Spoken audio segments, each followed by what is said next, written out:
Hello and welcome to the Global Church Project. I'm Graham Hill. James Bryan Smith is Executive Director of the Apprentice Institute. He is currently a theology professor at Friends University in Wichita, Kansas, and an ordained elder in the United Methodist Church. He's the author of 10 books and most notably the Apprentice Series, which help Christians explore deep and full transformational Christian discipleship and spirituality. James Bryan Smith, welcome to the Global Church Project. Thank you. You've written a lot about being an apprentice to Jesus Christ. Right. What does it mean to be an apprentice to Jesus? Well, I like the word because the word disciple, of course, is a great word, but it's been largely lost. And so apprentice is a way of getting at this idea of it's a whole life. It's not just my religious life over here and then I'm living the rest. It's to be a disciple of Jesus originally meant I'm arranging my entire existence, my work life, my home, my family, friendships, every aspect that is the stewardship of my life comes under the ruling of Jesus and His way, His words. So apprentice I like because I think it's a word that we see. We see apprentice electricians and so forth. They're with a master teacher, in this case, a master electrician who's teaching them how to do what they're doing. So it's a good word, and I kind of like it. Sometimes we think that transformation comes through an act of willpower or determination. Is that the case, or does transformation happen differently than that? I think there's a more holistic way of understanding. You're right. Typically we think, I'm going to make this change and it's a matter of the will. New Year's resolutions, for example, would be a way someone says, I'm going to stop doing this or start doing this, and they think it's a will issue. And we know that 95% of all resolutions are broken before the end of January. So then we think, what's wrong? My will's not strong. Your will plays a part of formation, but it's one aspect of who we are because the will's influenced by our mind, our thinking. It's influenced by other people. It's influenced by our bodies. So the will's job is to give us options. Like, we could do this. So the person's like, I'm going to work out every day in January. And by the third day, the body's going, but we're sore. And the mind's going, but you really have to. And then desire pops in and goes, but what about the couch? The couch would be good. And the will's going, no, we're trying to do this thing. But the will gets overridden by other things. So formation is a process of learning, of getting the mind, the body, social dimension, all of these aspects working in our favor so that the will, the one who creates these options and says, let's do this, can actually begin to function in a way that works. What role do narratives play? Because in some of your books you talk about the way in which false narratives shape our heart and minds and that we need to embrace true narratives. Yeah. Well, we live at the mercy of our ideas, and as we think about something and we frame it in an idea, it becomes embedded. And so our narratives then are the main way in which we're framing everything. And if our narratives are false, for example, they're not in line with reality, then that's going to impact us negatively. And so let's say a false view of God, if we have a low view of God, that's going to be difficult for us to love that God and to want to be ravished by this God in that life. And so that's why narrative, I think, is fundamental in the process of formation. What are some examples of some false narratives that are common in Christian circles? Well, the biggest one has to do with how we think about God, because as A.W. Tozer said, the most important thing about any person is what they think about God. That's a big statement. So in my own field testing with people and listening to them, listening is huge, listen to people and hear them talk, people tend to think God is pretty mean. He's pretty angry. I think around 40% of American Christians in one poll done at Baylor came in as saying, this is how I view God. I just think he's up in the heavens, he's watching, he's mad. And, and that becomes a dominant false narrative about God. Well, it's hard to love that God. And then yourself and your neighbor. So that one narrative can crush people. Yeah. I think Dallas Willard once said that if you have a false narrative and begin the process of spiritual formation, that false narrative becomes not only entrenched but even more problematic in your spiritual life. Yeah, absolutely, because, and I learned this on a personal level, because I began teaching the practices of formation without having dealt with the narratives. So let's say you have the view that God is an angry judge. Now I'm going to give you practices that will appease that judge. So I'll think, wow, if I fast, if I pray, if I read the Bible, if I go into solitude, that mad God may be less mad at me because I did those things. And then of course, now you're caught up in legalism. And legalism has two offspring, pride or guilt. And so we either feel proud that I did that fasting, or guilt, I didn't. And it does make you worse. I think Dallas is right. Some narratives, I suppose, lead to fear or to a focus on behaviour. What are the kind of narratives that are more liberating than those ones? I think a narrative like, my two favorite narratives, I call them power narratives because they have the power to scrub out toxic narratives that you don't even know you had. And the first one is, I'm one in whom Christ dwells and delights. I think it's a grounded biblical narrative that Paul referred to. I've been crucified with Christ, nevertheless I live, yet not I, but Christ lives in me. And so Paul uses in Christ or Christ in us 89 times. So his way of framing his identity was, I am one who is in Christ, Christ is in me. And when I add that little kicker, I'm one in whom Christ dwells and delights. See, that's implicit in the idea of that this rescue, restoration gospel that Jesus came to proclaim. I must be valuable. So that one is so liberating because people begin to go, I'm not just a piece of garbage. I'm actually of sacred worth. The second one is, I live in the strong and unshakable kingdom. And that one, again, I think it's biblical. Jesus talked about the reality of the kingdom. And E. Stanley Jones has that the unshakable kingdom. He uses that language. So when I say, I'm one in whom Christ dwells and delights, I know I'm valuable. When I say, I live in the strong and unshakable kingdom, now I know I'm safe, I'm secure, I'm provided for. All those big human needs are met in the kingdom. And so I'll say to people, if you would just spend a year, like every day and every night, just a few times a day, you say those two narratives, and I see it change lives. It did me. That was huge for me. Sometimes I get a little bit confused about the difference between spirituality and discipleship. How do you distinguish between those two? Yeah, well, spirituality is what we do because we are spiritual beings. So we don't, some people say, oh, I'm very spiritual, or some people, I'm not very spiritual. We're all very spiritual, right? So my spirituality is being lived out every day. I'm being formed by something. I think when people use the language of spirituality, they're referring to maybe connecting to the divine in whatever form that takes, if it's crystals or, sitting in the lotus position or meditating. I get that. But discipleship now, that's where I am intentionally living as a student of a master in every aspect of my life. So my discipleship or apprenticeship, which I prefer, impacts my parenting. It's not just what I do when I'm praying, it's the way I'm connecting with my children and responding to them in their life. And so discipleship, again, like we said, is whole life. What do you think is most misunderstood about the idea of discipleship or the practice of discipleship?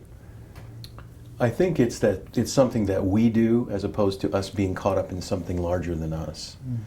We tend to minimize it down to a couple of pious practices that I do on occasion to sort of have this devoted life. And it's being caught up in this massive work that is happening across the universe that we're just being invited into. I think I've read somewhere that you say that faith is interactive knowledge. It's something that we grow into. Can you unpack what that means? Yeah, I typically, in the way I understood faith growing up, faith was trying to believe what you really don't. It was, in other words, saying, look, just have faith, just step into this. And what I began to realize was that faith is an extension of knowledge based on knowledge. So I've sat in chairs before. It's not my first chair. And so my knowledge of chairs allowed me to sit down in this chair by faith in some ways, believing it wouldn't collapse. So faith is an extension of knowledge based on knowledge. So as I come to know God interactively with God, I get to know God. And so now I can take steps in faith because of my prior knowledge. Does that make sense? So people will often use the phrase, you need to take a leap of faith. You don't take leaps of faith, you take leaps with faith. Because of the God I know here, and He's calling me to this. See, so a good friend of mine who's about to make a big move, and he's going to come join us on our staff. He's making a big move in his life, and he believes that God has actually called him to it. The God he knows, he's known for many years, that he trusts, he sensed has led him. And now he's going to make a big step, but he's taking the step with faith, an extension of knowledge based on knowledge. I think that helps us, Graham, because in my own experience, I beat myself, just try to believe, or we say, get people to commit to Jesus. I say, get people to know Jesus. Know him, you'll trust him, you'll act on it. And that's what faith does. Yeah. I think you say also that grace isn't just unmerited favour, but it's God's action in our lives. It's something that we grow into. Yeah. Can you unpack that a little bit as well? Yeah. These are great questions, by the way. Just want to tell you that. They really are really good questions. Grace is another one of those terms like discipleship that got limited to something. Limited to unmerited favor, unmerited forgiveness. And it is that. Grace includes that. But grace is much bigger than just those things. Grace is also the air that I breathe, the food that I eat. My very existence is grace. So grace is God's power to act in ways. And that's what faith is doing. I'm taking a step, and grace is with me, God's power. So I love the old line Dallas Willard used to ask students, kind of baiting them. He'd say, who uses more grace, sinners or saints? And the obvious answer to most people is, well, sinners do, because they're sinning and they need grace. But Dallas would say, no, saints do. Sinners are saying, I'm disconnected. I don't need much grace in the sense of God's action. But a saint is saying, I'm burning it. I'm using it. And so his great line is that saints burn grace like a 747 burns jet fuel on takeoff. That'll stick with you. That's a good one. Utilizing grace as God's power in action. I remember the first time I came across the streams, the Renovaré streams of Christian spirituality, and it was quite an eye-opener for someone who had only really conceived spiritual formation or spiritual practices in one stream. Yeah.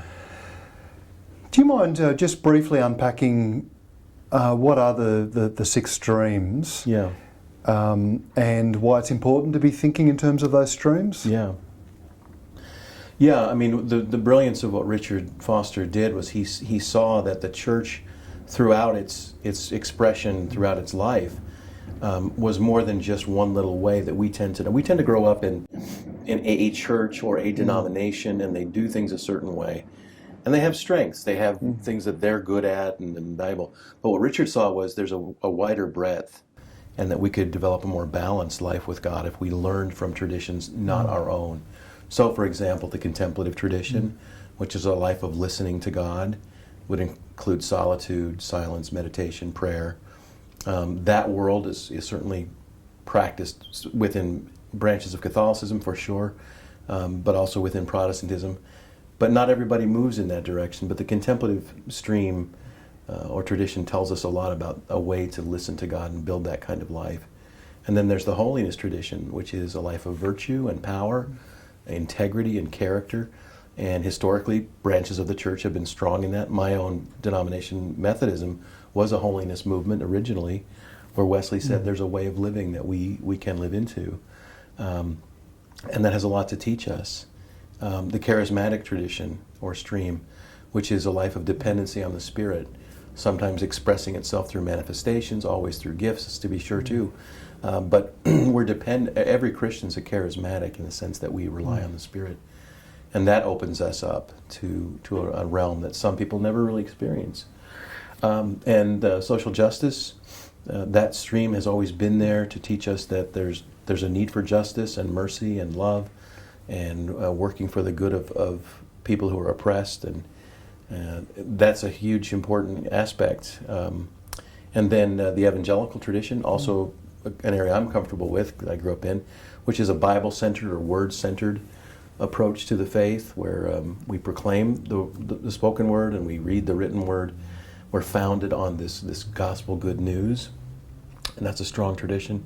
And finally, the incarnational tradition, which is to say that we are people who incarnate. I mean, Jesus was the incarnation, but we also build and create things and incarnate things. And the sacraments, for example, are a way of making the material world sacred.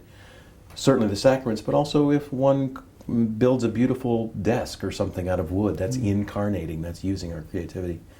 So what Richard saw was that there was a balance that could come when you learn from traditions that were unfamiliar to you. And that's really what Renovaré was trying to do, was create this balanced vision and then a strategy to learn to live into it. There's distortions, obviously, in every one of those traditions.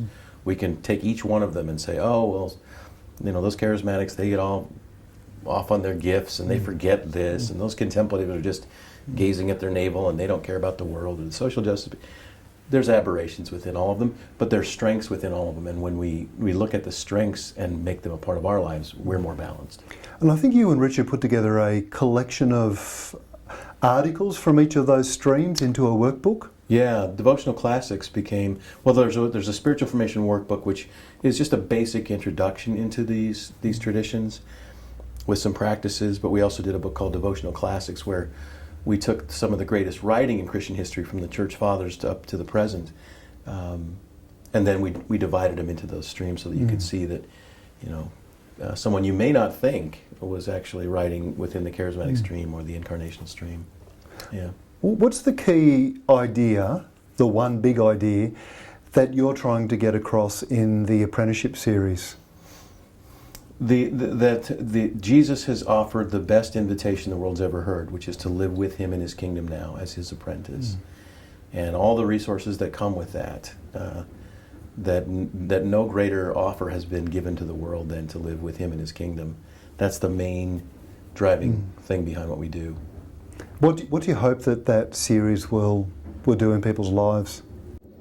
Well, first open them up to a good and beautiful God, to begin to realize, wait a minute, maybe Jesus was giving us this view of God that's really beautiful, and He's so good, to begin to fall in love with God. And then secondly, to develop a good and beautiful life, a life of character, following Christ into this way of living that He's shown us.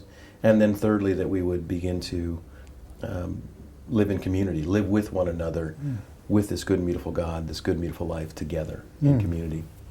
What role does soul training play in the development of the good and beautiful life?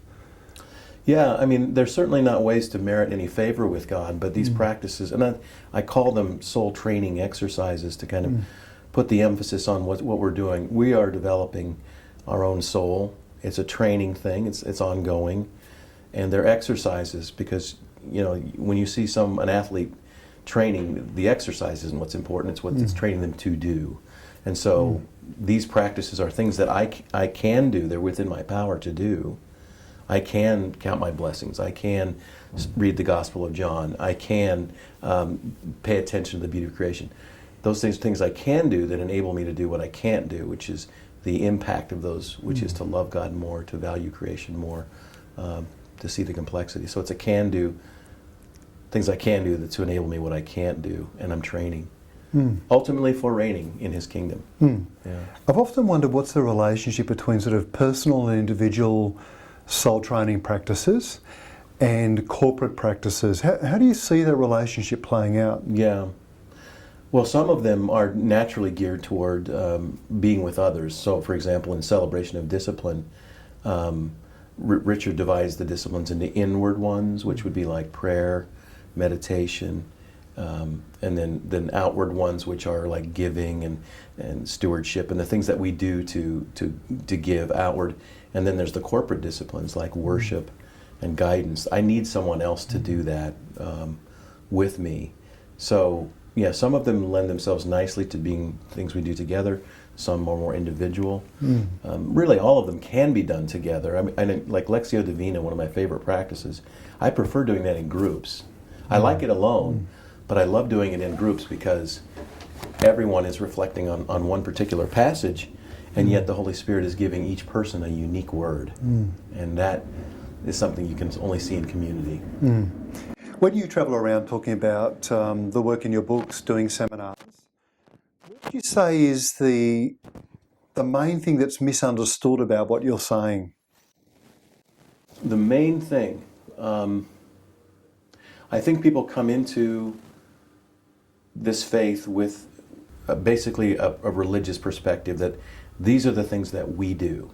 Okay, what's the stuff I have to do to get that God to bless me, love me, not be mad at me, as opposed to He's not mad, and the kingdom's here, and the tomb is empty, so the pressure's off. We now get to live into a way of living. And I think that's the hardest thing, Graham, is I'm fighting against an embedded narrative about religion and moving people into a new kind of relationship with God. What gives you the most joy in ministry?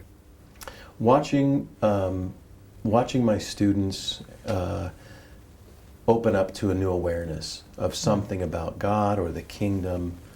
There's a kind of a running joke in our family. We do a thing called at dinner, we call it high-low. Like, what was your high and what was your low of the day? And we all go around and share. And one day my daughter Hope just jokingly said, when it came to me, she goes, I know what Dad's high is going to be. It's going to be some student that finally grasped some idea. And we all laughed, and I thought, she's right. It's true. Quite often, many of my highs is saying, oh, you should have heard Jenna today. She just finally said, this is all about trusting Jesus. This is all about trusting Jesus. She got it. That's what gives me joy. Is there anything else that you want to say to us today? Well, I pray that those who are listening today would walk away knowing there is a big adventure going on called the Kingdom of God, and Jesus established it, and it's never in trouble, and it's right here, and we can step into it. James Bryan Smith, thank you for joining us at the Global Church Project. Thank you so much, Graham. Thank you. The Global Church Project is located at www.theglobalchurchproject.com. On our website, you'll find a wide range of interviews and resources for colleges, universities, and churches. I look forward to your company next time. From me, goodbye.